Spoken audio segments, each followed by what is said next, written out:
Okay, we're on Batra Perek Bed, Mishnah Hey, fifth Mishnah, in the second chapter of Masechet Batra. Continuing to talk about ways that a person has to act in his own property in order to prevent damage to another person's property. It says the Mishnah, Machikin et sulam min shovach arba amot. Arba amot, shovach is a dovecote. If I have a dovecote in my property, and my dovecote is next to the wall, okay, so we have in our property, and I put a dovecote there where the doves live, I have to, the other guy on the other side, let's say I've got a wall over here, and you got a dovecote over here, and I want to put a ladder over here. Let's see if I can find a ladder. I found my ladder. Okay, so therefore I want to put my ladder here. You got your wall, okay?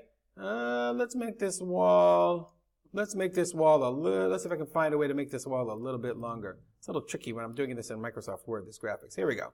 Okay, so we got a wall. Nice, I got a nice wall. Okay, and you got your ladder here. My dovecote is right over here. Okay, so therefore, I have to make my distance rachok. I have to move away my ladder from your dovecote 4 amot. Kadei shelo tikpotza nimiyah. Nimiyah is kind of like an animal. Okay, so that meaning if I put the ladder over here and your dovecote's right over here, the animal's going to come jump, right? And the animal's going to come and come eat your birds. And the only question I have is, when it says when I have to move it, is that min sulam, it sounds like to get on top of the wall, but maybe what it really means is I'm using I'm using it to get, like, if there's another side, if I'm using it's not a sulam really means a staircase. If I want to build a staircase to get to the second floor. So the question is, like, because the way I had it before, it's unclear. The way I have it, like, if it's like this, distance here, what does the animal carry? It just climbs up the ladder and goes to the other side. So it could very well be that I'm building a ladder, let's say I'm building a ladder to get to, my house or to get to some other part of my property. And in that case, it has to be a distance of 4 amos so they couldn't jump to the other side of the wall. I think that would make more sense, but I'm not entirely sure. If you have some ideas, send me an email. I'm not entirely sure. Okay. Similarly, ve'etakotel min hamazchela arba amot. Let's say I have a mazchela, means I have a drainage ditch on my wall. I'm running the length of the wall, and I want to build a wall next to your wall. So I have to build from the kotel, from the mazchela, 4 amot kadeshe zokefet hasulam. I can't build my wall within 4 amot of your mazchela, of your drainage ditch, because you have to be able to zokefet hasulam, to place your ladder in such a way that you can reach your drainage ditch.